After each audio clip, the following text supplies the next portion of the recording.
The atrocities of World War II and the Holocaust in itself demonstrate the most horrific cruelties amongst humans one can ever conceive.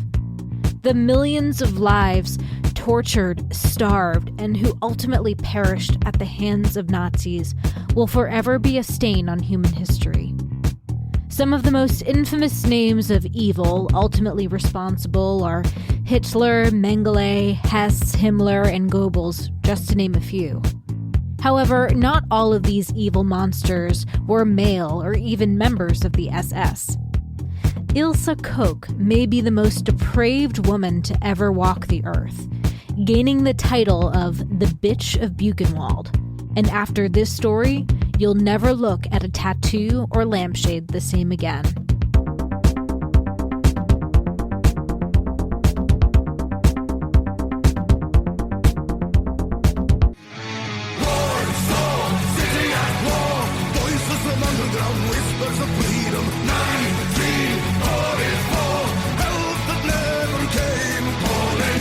All right, guys, that is the rock band Sabaton with their hit single, Uprising. That song is about when the Nazis invaded Poland. And remember, if you're listening to this, you owe me 100 Nazi scalps. I'm just kidding. Let's make it 200, shall we? Taken from the heads of 100 dead Nazis, or you will die trying. All right, so tonight's story was one of those stories that I was researching for the podcast that I'm putting out, that I've already put out. I don't know if you guys noticed it yet, and I'll put a link to it in the show notes, but the podcast is called Ghoul, Ghoul, and it is about the life and times of Ed Gein. Woo! And I know I said I would do episodes related to that, and I am. I just put out the podcast way earlier than I thought. So I'm putting the link to that podcast in the show notes as well as on talkmurder.com. Be sure to subscribe to that and give me a review. The next episode will be out this Thursday or Friday, so you don't want to miss that. It's a 4-part series based entirely on Ed Gein's life and the atrocities that he committed. It's very fascinating. I put a lot of research into the podcast, and I think you guys would really like it. So it's very well done, I have to say. I listened to it the other day when it came out, and John, you did a phenomenal job. Thank you. Researching, and it's not like another podcast that you listen to. It's very different than our podcast, but it's just very well done. Oh, thank you. Yeah, it's just me talking, and the episode's only 20 minutes, and I got some cool background music in there. It's such good music. Yeah, I love the music. I listened to that at first, and I was like, when it first came on, I was like, this is great. Love it. So be sure to subscribe to that, and thank you so much. All right. Well, all this talk about murder makes me thirsty, so let's get to it. Surprise shots. Surprise shots. We don't know what they are because they're a surprise. I'm still using the table because I don't know where my bongos are. Where are they? I have no idea. They're in this house somewhere. I'm not going to like this. No. Sorry. Cheers. Cheers. That was a whiskey drink. That was Jameson Black Barrel whiskey to go with the Gaelic ale that we're drinking tonight. It wasn't so bad. I took a swig of my beer right after. It was good. It was a good chaser. Okay. You know, Nicole, I'm proud of you for just taking these just willy-nilly. Proud of you, but like, you'd think that after 3 years, it'd be a little bit easier to swallow for you. No. I still prefer to not swallow. Yeah. Yeah, I know. I've noticed that after 3 years. All right. 4? Sorry. 4.5, asshole. So tonight we're going to Germany during the Second World War, right when the Second World War broke out, actually. We're going to a concentration camp. Oh, boy. And we're talking about the Bitch of Buchenwald tonight. I don't think I've heard this story. She is the most brutal, savage Nazi female that has ever existed. And when you talked about making your own lamps, she is actually known as the lampshade maker as well. And that's of human skin, obviously. So, Yikes. Well, my lamps don't have lampshades. They are just booze bottles. But you can, if you'd like one, you can contact me somehow and I will make one for you and I'll ship it to you. So I'm not going to make this episode a history lesson by any means, but we are going to talk about some things related to the war and Hitler in the episode. So is Buchenwald the camp? Yeah, or... Buchenwald is the camp. Now, there's a difference between a concentration camp and a death camp. Okay. There was actually only 12 death camps. Only. I'm pretty sure. Well, what's the difference, Nicole, between a death camp and a concentration camp? Concentration camps, their original purpose is to build things for the war machine. Oh, that's aid, very good, yeah. And death camps are specifically for the purpose of exterminating peoples. Some concentration camps, though, or death camps, they may have done work to build the death camps, though. Like that happened in Auschwitz. So were concentration camps more of like holding, well, originally were they meant to be just holding places? People erroneously link concentration camps and death camps, and they're not the same.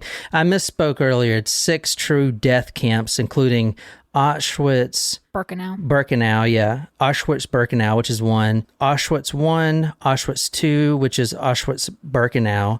And then there's Auschwitz-Monowitz, which is Auschwitz 3. And then there's, Majdanek and Sobibor and Treblinka.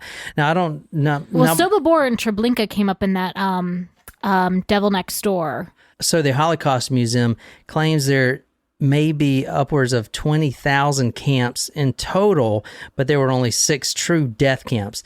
Now, they were all death camps, per se, where a lot of inmates died. Yes, because they would just shoot people in the concentration camps or but Auschwitz whatever. And those other death camps were specifically just ovens. Now, did the concentration camps also have gas chambers or... Or did they send those to the... I'm not saying all of them. The one that we're doing tonight, the Buchenwald, and I think that's how you pronounce it. I saw several sources that pronounced it like that. It actually had the highest mortality rate of all the camps. Wow. Including the death camps or just the concentration camps? Yeah, including the death camps, yeah. Wow. So, and this was a horrible camp. And it was actually... So these camps are based in German cities usually, and I just finished reading The Tattooist of Auschwitz. It was really interesting. It was really good. Well, what was that book about? It was about the tattooist of Auschwitz, who was a Jew, but he spoke a lot of different languages. And he was from Slovakia. He was a Slovak Jew, but he spoke many different languages, and he managed to impress a couple of the Germans. So he became the tattooist of Auschwitz, and it's his true story. And how he met his wife at the camp, and it was a very powerful story. It was really well done. But it's interesting. So I have a Jewish ancestry, and I'm Russian Jew and Polish Jew, and I found that the name of the town. So I did go to Auschwitz and Auschwitz-Birkenau. When I studied abroad, made a trip to Poland, and I had assumed that most of my family died in that concentration camp, having been from Poland. Mm-hmm. They were from Łódź, which it's spelled Lodz with a slash in the O, but it's pronounced Łódź or something, I guess. Okay. But it turns out, and it's interesting you just say this, I found this out after I went to Auschwitz, that most of my the family that I had was killed in a concentration camp in Germany. Interesting. Dachau, which I also went to visit. I've heard of that one. It's outside of Munich. So I went there not even knowing that that's where most of my family ended up dying. Wow. That's interesting. So they it's really fascinating that they would be transported all the way from Poland to Germany. Right. So World War II and like I said, it's not going to be a history lesson, but September 1st, 1939 is when it broke out. That's when Hitler invaded Poland. Now, September 2nd, 1945 is the official end of the war, and this camp was liberated on April 11th, 1945. So a lot of these camps, concentration camps, which are called Konzentrationslager, or KL for short, or you can even see it KZL, would be liberated by the Americans and the Soviets, and they wouldn't even know that the camp was there to begin with. They would just stumble upon the camp by accident, usually. When the Nazis started to lose the war is when most of the deaths, at least in the concentration camps, happened, because they were basically trying to get rid of the evidence, and that evidence was hundreds and thousands of inmates. And like I said, it's not all Jewish people. There were even Germans in there. And I'm not sure about all the camps, but Buchenwald was segregated according to status. And each inmate, since they all looked alike, basically they were Shaved emaciated, heads. Yeah. emaciated skeletons walking around. They were denoted by having a triangle cloth known as a winkon that was sewed to their jacket, their striped jacket. They were all wearing the same thing.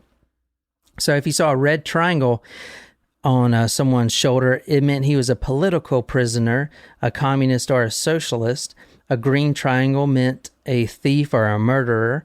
A black triangle was an asocial person, like a gypsy or a prostitute or a nonconformist.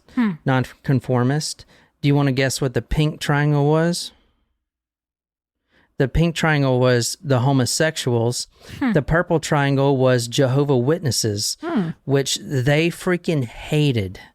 Like almost as much as the Jewish people. Wow.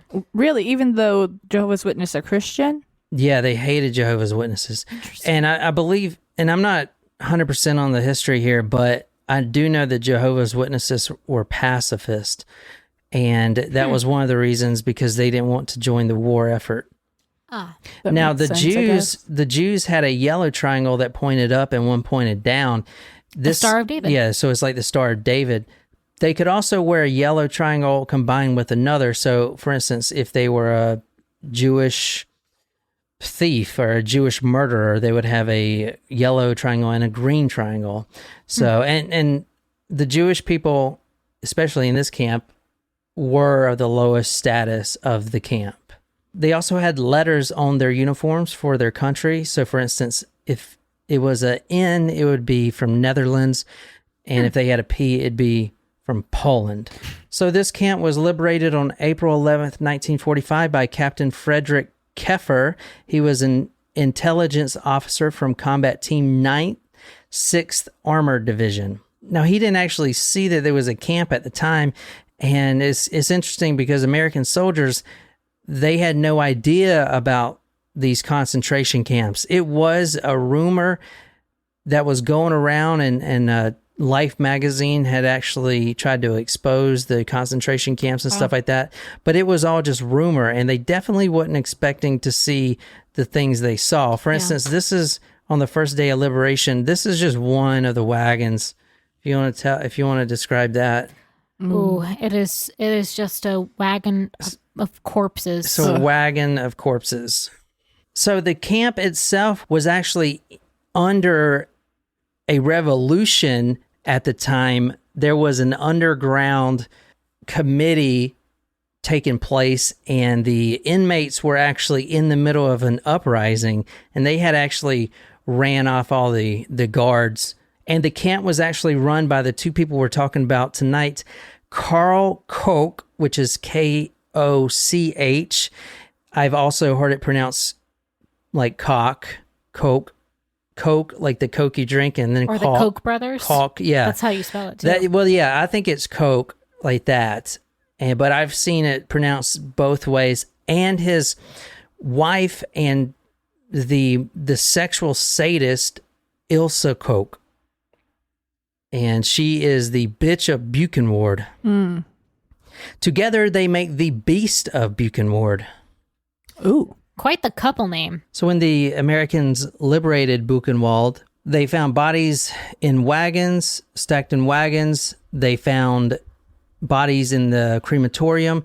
There were bodies in the wagons that weren't even dead yet. They were in the process of dying, and they all looked, they were all starving to death.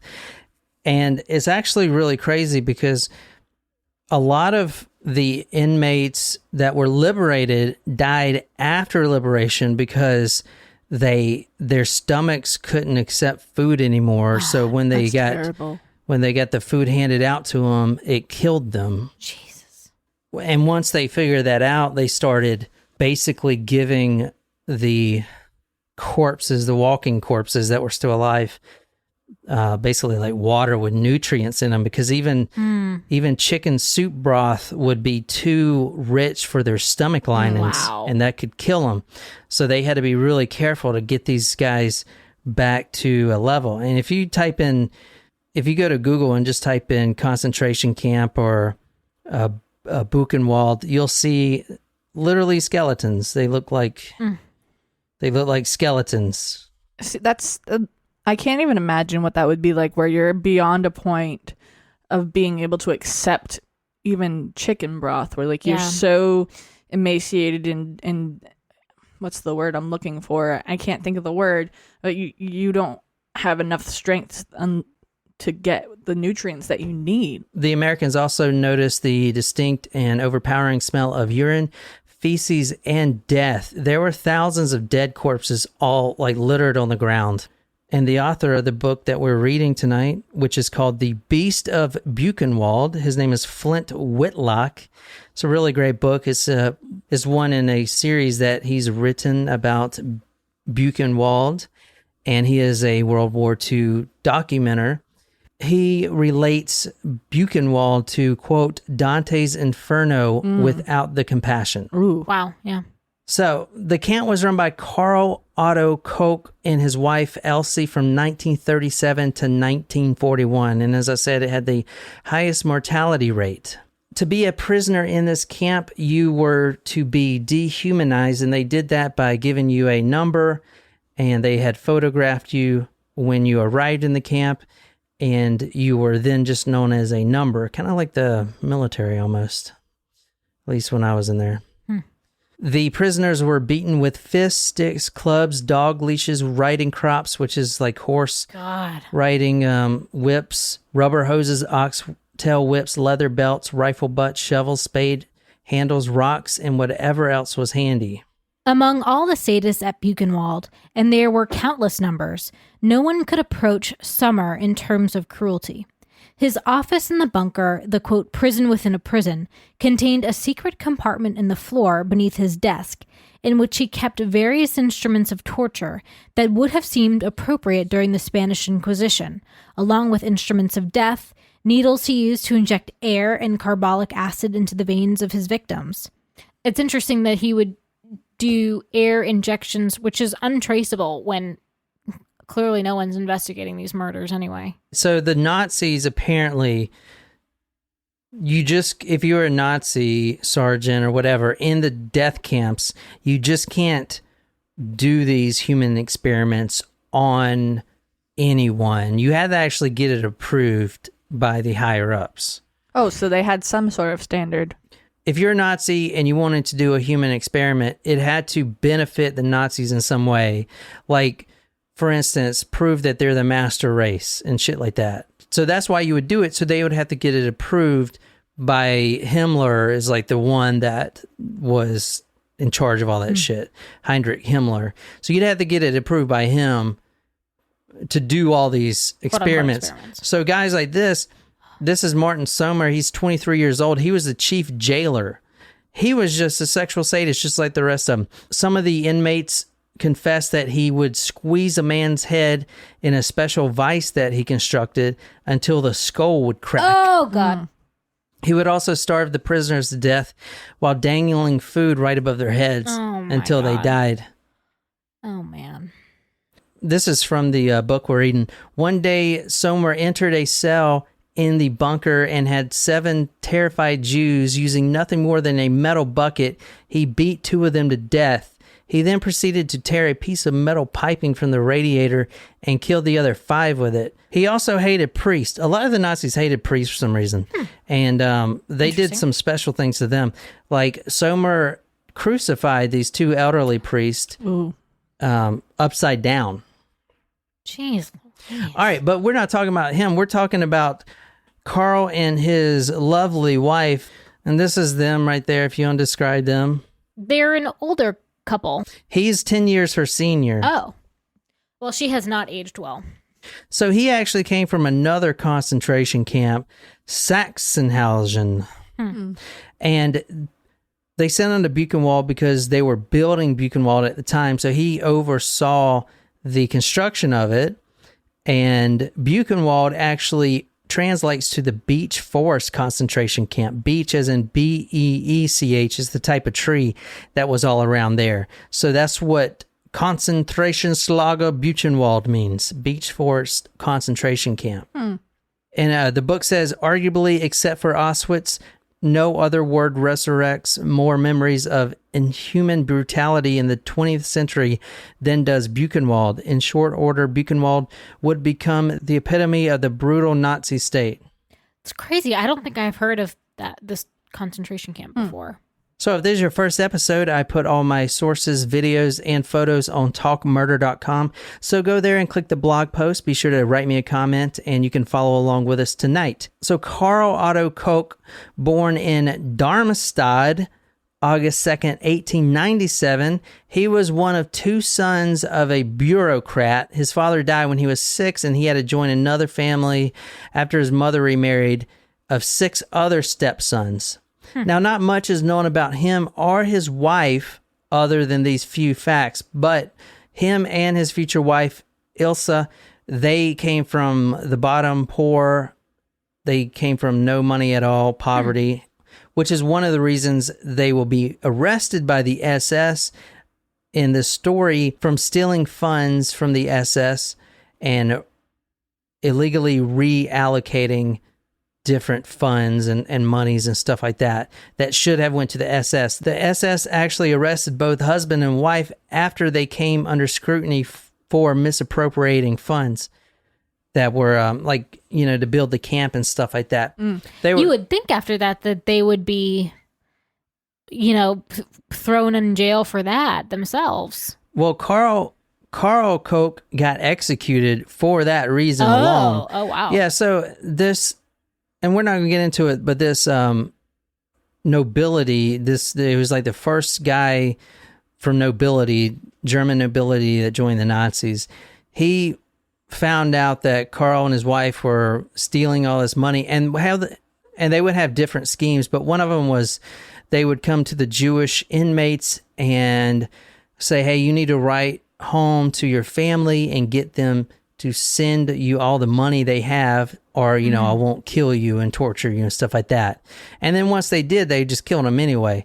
Wow. But anyway, that money was supposed to go to the SS, and this German nobility who joined the SS is the one that prosecuted him, and he died by firing squad, which is crazy because that's, they were like literally making lampshades out of humans, and he got executed for stealing some money.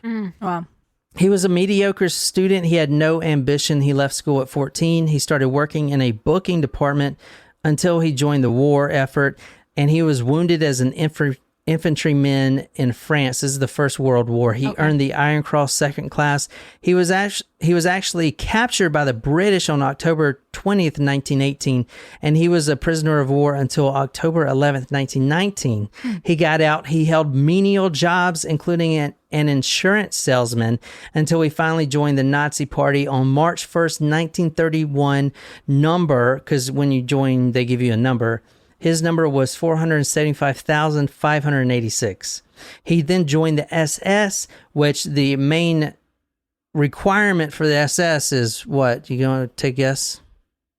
What's the main requirement to join the SS? Not be Jewish. So the background for the application was to have no Jewish relatives. He became a second lieutenant in the SS, and then he meets his wife, Margaret Ilse Koch. After that, he became a Absturmführer, which means a first lieutenant. Wow. So was Ilse a Nazi before she met her husband?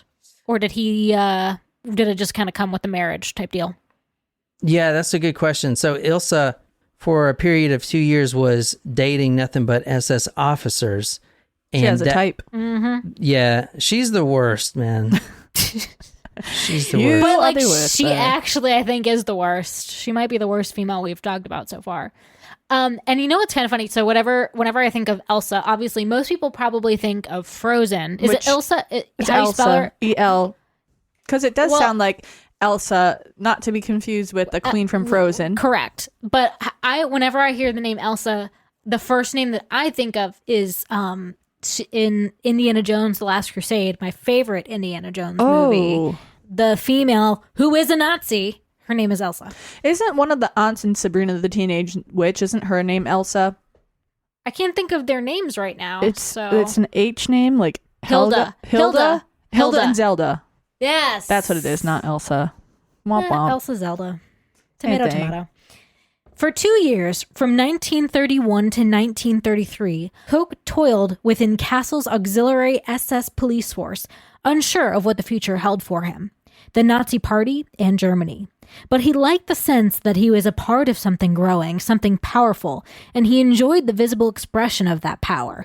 The black SS uniform with its silver piping and death's head insignia and tall black leather riding boots and gleaming black leather belt. It turned heads and made him stand out from ordinary men, and gave him a growing sense that he was important, someone who should be feared. Karl was not a very nice man. Buchenwald had a zoo for the SS officers and the visiting members of the Nazi Party, and he would throw the inmates in the bear cage. Oh, no. Oh, my God. That sounds like an accident waiting to happen at, like, Clark's Trading Post. Yeah, that's just... Which they closed down, I think. I don't know. Not only that, one of his favorite, I wouldn't say torture methods, extermination methods, was there's a huge rock quarry where, like, the Jews would have to work to death. Basically, they would have to carry up these huge boulders. They would have to carry these huge boulders up this huge hill, and the edge of the rock quarry was a straight drop down. I don't know, like 30 or 40, 50 feet maybe, straight down. So if you fell, you're dead. What he would do for his own amusement is he would take two of the inmates, and they would take, right by the rock quarry drop, they would take a beech tree and they would bend it back, and then they would be instructed to put another inmate on there, usually like Jewish, like a catapult, and catapult them into the rock quarry. Oh my God, that's terrible. That was one of his favorite ways to torture. All right, so I'm going to talk a little bit about Hitler and this movement right quick before we get into the human lampshades. So bringing you back to high school history class, Hitler hated Jews, he hated the Marxists, he hated Jehovah's Witnesses, Seventh-day Adventists, he hated Freemasons, he hated ministers, priests, communists, gays, gypsies, and even the physically and mentally handicapped, which he considered not true Germans. And in fact, what's crazy about the Nazis is in 1933, when he started to come to power. Now, he was coming to power before this, but when he and his henchmen were thinking of the future extermination camps, which weren't in effect yet, he thought the camps would be to exterminate the handicap people, the physically weak, which were not true Germans. And not only that, anyone else who undermined his power. He called them the, quote, November criminals. So let's talk about Ilse, the lampshade maker. She was a fiery redhead. There is one colored photo of her, but I think it's post-edited and colored. Like Technicolor? Yeah, but she was a redhead with green eyes. Ooh. She wasn't much as a child. Some neighbors said she was, quote, friendly and happy. She did grow up in a poor family. Her father was a laborer. She became a typist at Dressen's cigarette company when she met Carl in 1934. This is before she was in the Nazi Party. She was actually one of the first females to join the Nazi Party. She was sexy. Now, this is from the book. Sexy, flaming red hair, green eyes, and only dated SS officers. She was born to Emil and Anna Kohler.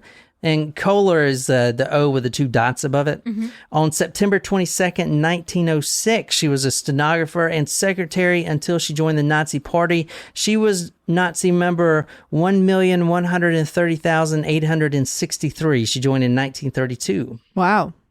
They already amassed that many people by 1932? That's crazy. Yeah. Crazy, yeah. Oh, yeah. But her husband was number like 400-something thousand? Yeah. He was an early donor. 500,000, Interesting. Yeah. So he was, well, like, I mean, he was a lot earlier than she was. So he was an SS officer. She was just in the Nazi Party. She wasn't in the SS. So the SS is like... I wonder if part of the reason why she dated so many SS people was because of her poor background. Like SS is status, it's almost could be a status symbol type thing. Yeah, I don't know.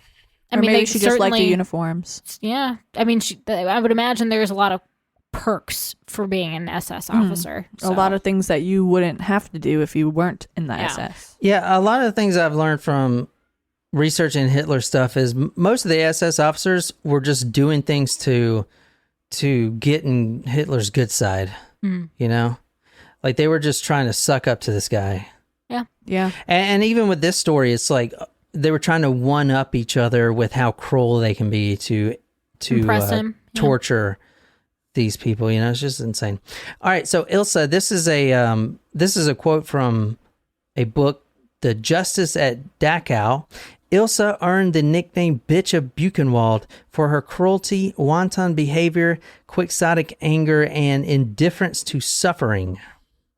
She loved horseback riding, though, and she actually built an indoor horse riding arena. Now, this is one of the reasons that they got caught, because the SS didn't allocate funds, so this lady could build an indoor horse riding arena, which was somewhere she can ride the horse inside when it's raining and cold. It almost reminds me of that episode of Seinfeld where he's at the dinner with his great aunt or great grandmother or someone, and he was like, who has whoever has a pony in Poland or something, and she was like, I did, and then she dies, and they're like, you killed her with your comment because you stressed her out. So this horse riding stable was actually eventually used to slaughter thousands of inmates, a lot of Soviets. It's pretty big, though. Here's a picture of it. That's a big barn. Yeah, it's like a huge barn. It goes all the way back.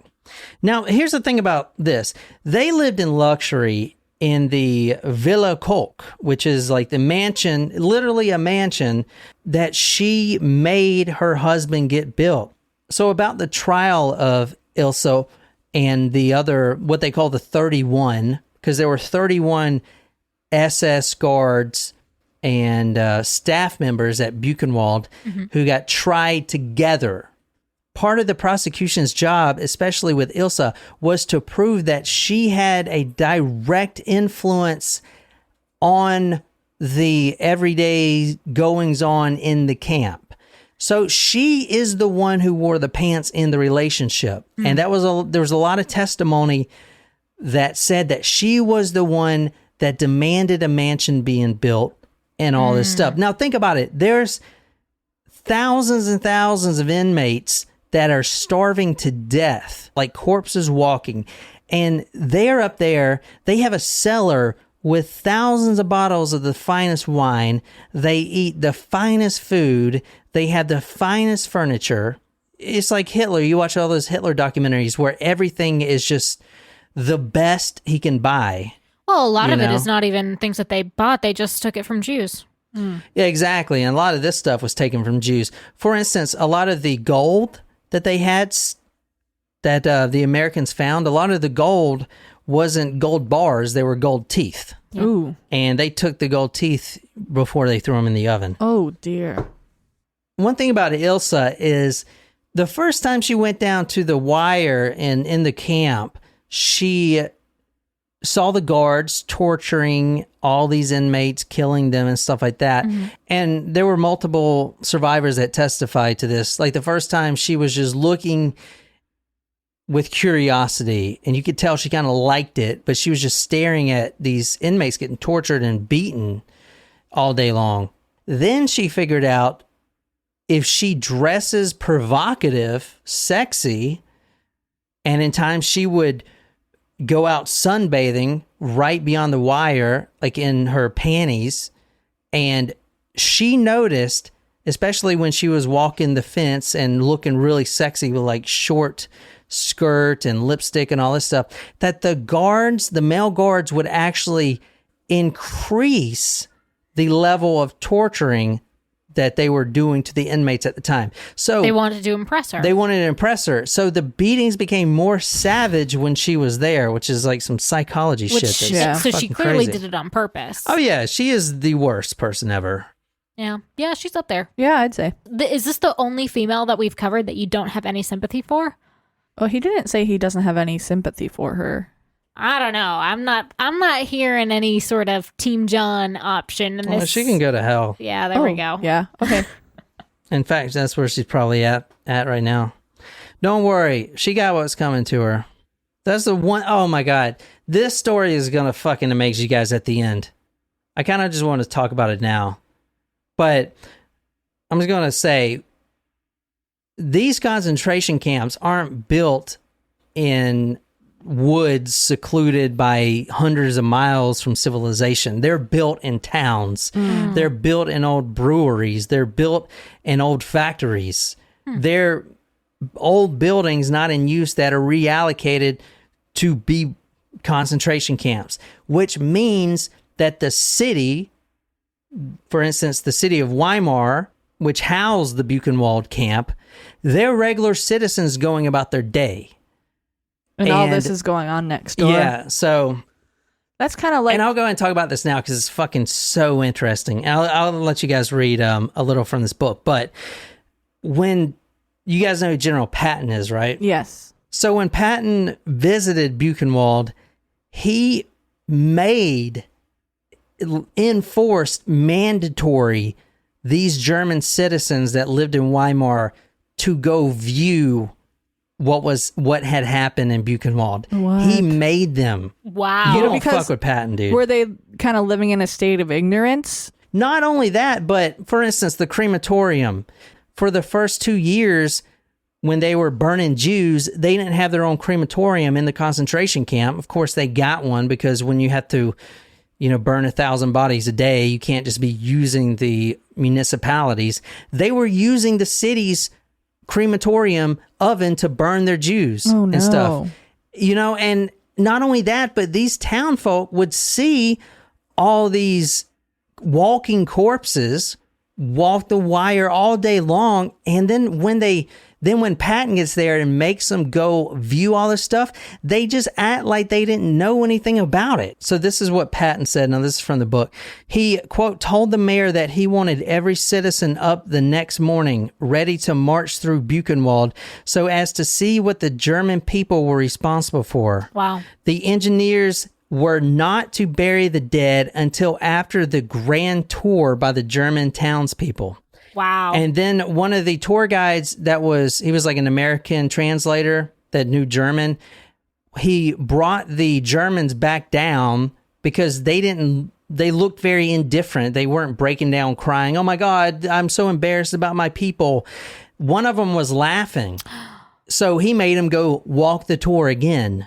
Well, I think it's complicity. What I mean, the tour is not like, oh, this is where they tortured. The tour is, hey, this wagon right here, there's 2,000 dead Jews in this wagon, the skeletons. I mean, it smelled like piss, death, feces. Like, you're stepping over bodies. When Patton went the first time, and in this book, he talks about it. And in his journal, he actually wrote about it too. Patton was sick to his stomach. He went to the side and vomited. Yeah. And you think of General Patton, I mean, that is the American bulldog right there. And he's out vomiting. Oh, he was pissed about Buchenwald. There's no doubt about it, man. Well, I think it shows based on the reaction that some of the townspeople had. They were aware and let it let it happen. Whether or not they weren't fighting in the war, but they certainly weren't upset by what was going on. Right. In his own memoir, A Soldier's Story, Omar Bradley wrote, "The smell of death overwhelmed us even before we passed through the stockade. More than 3,200 naked, emaciated bodies had been flung into shallow graves. Others lay in the streets where they had fallen. Lice crawled over the yellowed skin of their sharp, bony frames. A guard showed us how the blood had congealed in coarse black scabs, where the starving prisoners had torn out the entrails of the dead for food." Eisenhower's face whitened into a mask. Patton walked over to a corner and sickened. I was too revolted to speak. For here, death had been so fouled by degradation that it both stunned and numbed us. So let's go back to Ilse. She would ride her horse. And if anyone looked at her for a second too long, or if she thought that anyone was looking at her, she would whip them in the face with her horse whip, blinding people. Holy shit. Her slaves in her house, in the mansion that she lived in, she would hire like 15-year-old kids as inmates, and when they would come bring her breakfast in the morning, she would be sitting there butt naked, and if they looked at her or got aroused in any way, then they'd be shot on the spot. Jesus. What makes Ilse so infamous and why they call her the Bitch of Buchenwald is she had the grand idea of making her own furniture. It was a hobby that she wanted to explore, and how she did that was take human skin from the inmates and make lampshades. They found and here's some of the photos right here. Go to talkmore.com. I'm putting these photos on there. Here's just a few of the human skin samples. You can't really see it, it's black and white, but those are skin samples. What you notice about these skin samples is that they all have tattoos on them. So she would go and find the inmates with the most colorful tattoos and the best tattoos, and she would have them skinned alive and obviously killed them. She would then make lampshades and book bindings. She made a photo album for her kids and everything out of the human skin. What? That's why they called her the Bitch of Buchenwald. Now, was she using like artistic tattoos or the numbered tattoos, or both? No. Yeah, excuse me. Artistic tattoos. Oh, okay. That'd be something even more evil if she used their identification tattoos. Jesus, no kidding. Ugh. I gotta tell you, there hasn't been a story that's made me feel this nauseous in a long time. This is from one of the survivors in a report on April 27th. Quote, "At this camp, I saw with my own eyes a sight I shall never forget.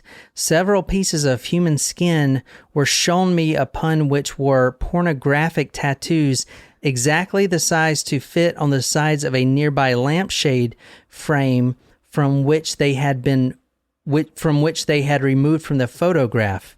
According to the information from camp officials, confirmed by members of the camp who have lived there, the wife of the next to the last German camp commandant, Ilse Koch, used to go out to the quarry where prisoners worked in hot sun, stripped to the waist, and if they had interesting tattoos, especially of a salacious nature, she pointed them out to the SS guards, who later brought her the part of thin skin on which the tattooing was," end quote.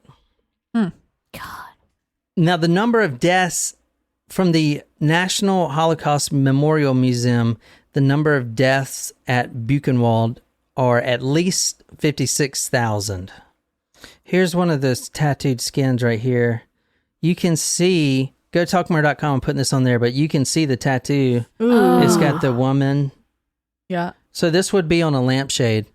She also had in her home light switches that were made of human thumbs. So, like the light switches that you flip the lights on and off? They were human thumbs. Oh my gosh. There was like photo albums made of skin. And not only this, a lot of the stuff wasn't there because she would give these things out to SS officers as Christmas presents. like the skin lampshades and stuff like that. So sick. And guys, and the reason I'm doing this story in particular is because of the podcast that the Ghoul podcast that you guys should go listen to. Eddie Gein actually was a huge fan of these stories, especially the Bitch of Buchenwald. I was going to say, did he get it from her?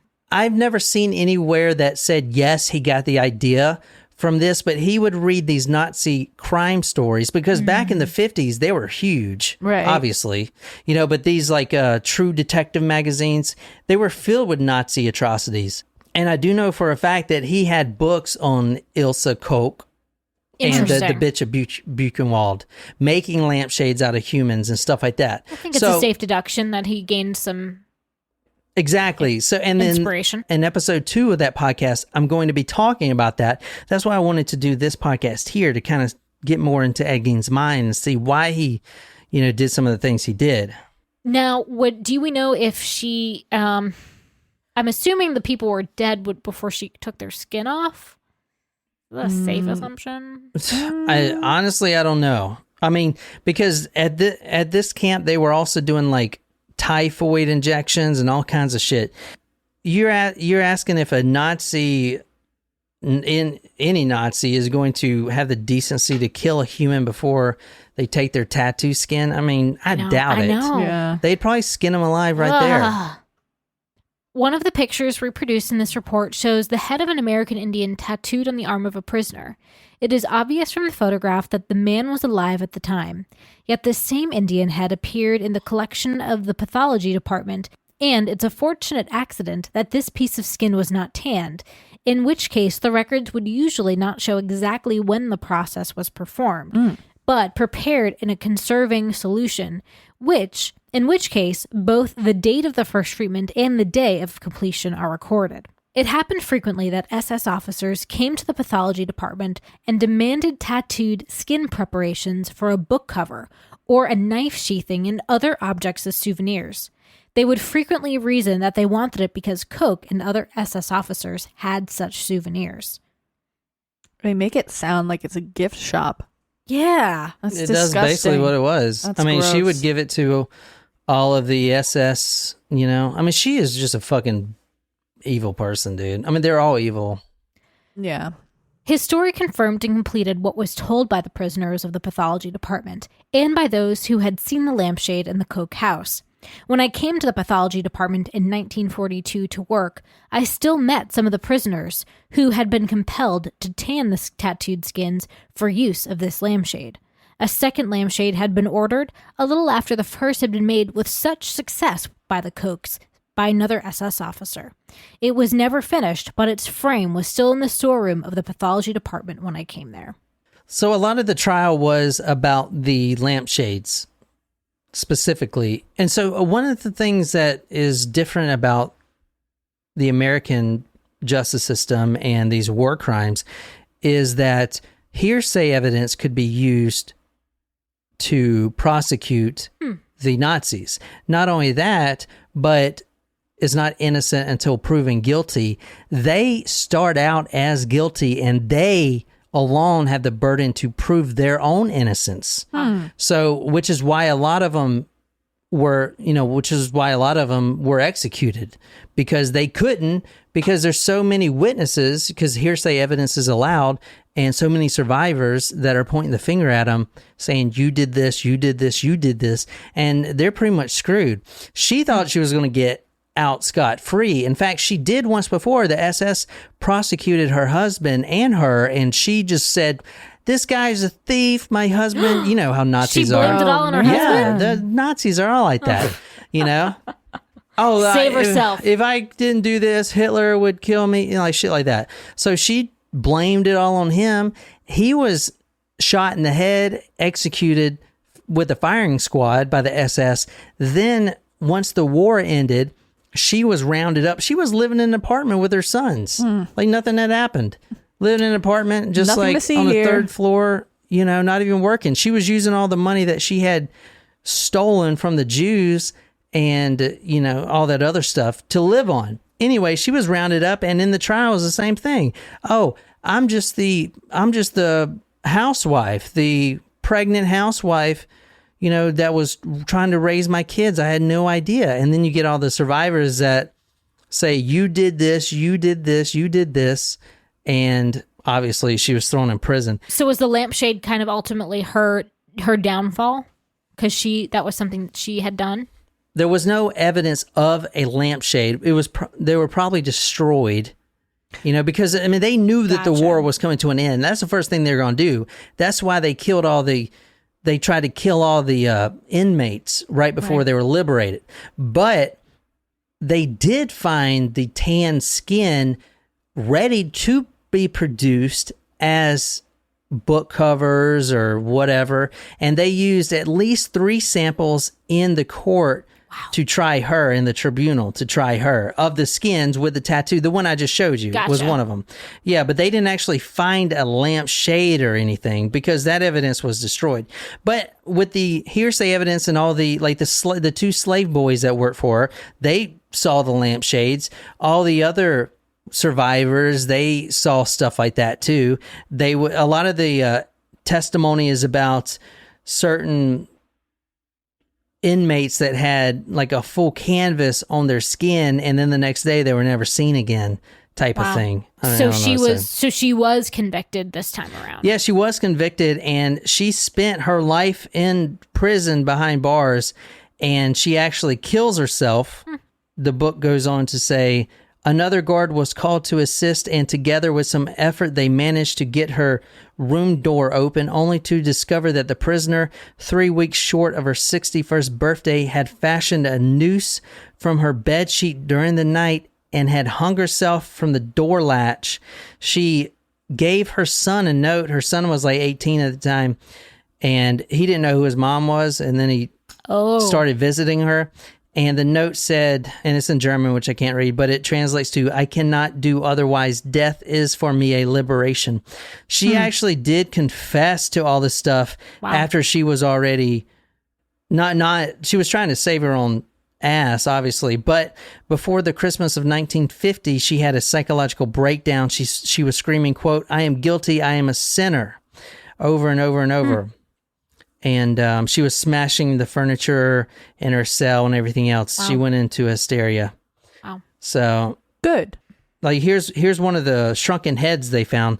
They actually found. Oh my goodness! And I'll put this on talkmore.com. They found a lot of shrunken heads. And is that her hair on it? No, it's not her hair. It's the person's hair, right? It's the person's hair, but they found a way to shrink the head using some sort of chemical. This is some of the Nazi experiments they were doing. And so they found several shrunken heads. They actually found one head right here, which I'll put a picture on talkmore.com, but the head was dissected vertically. Oh. So you can see the brain, basically, because it's dissected straight down the middle of the nose. So you can actually see the whole brain and everything. And this is just one of their experiments. I mean, these Nazis, man, fucking awful. Yeah, here's the one side of his head, but so the other side would be his brain and stuff. Oh my goodness! Wow. Yeah, so I mean, I'll put these pictures on talkmore.com. It's pretty crazy. Jesus. She was definitely the worst female Nazi ever. So, but that's the Bitch of Buchenwald. And I wanted to do that because Ed Gein actually took a lot of his inspiration from it. Now that I think about it, I really do think he did do his lampshades and stuff like that from her, because Ed Gein doesn't even have power in his house, yet they found a human lampshade in his house. He doesn't even have electricity. Wasn't the chair made of human skin too? Yeah, so he doesn't even have like electricity, yet he's got a lamp.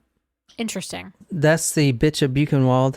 Lampshades out of human skin. Only if they're tattooed, though. That was kind of her thing, tattooed. So the next time you get a tattoo, guys, just remember that story. And be glad you're not in a concentration camp. Yeah, no shit. But anyway, I hope you guys enjoyed it. Make sure to go check out the Ghoul podcast. And I think you guys really like it. It's pretty in-depth. And I'm going to be releasing the other episodes hopefully before Halloween 2020. And so be sure to subscribe so you'll know exactly when they come out. But anyway, my name's John. I'm here with Jen and Nicole. Until next time, good night, you lovely, lovely people.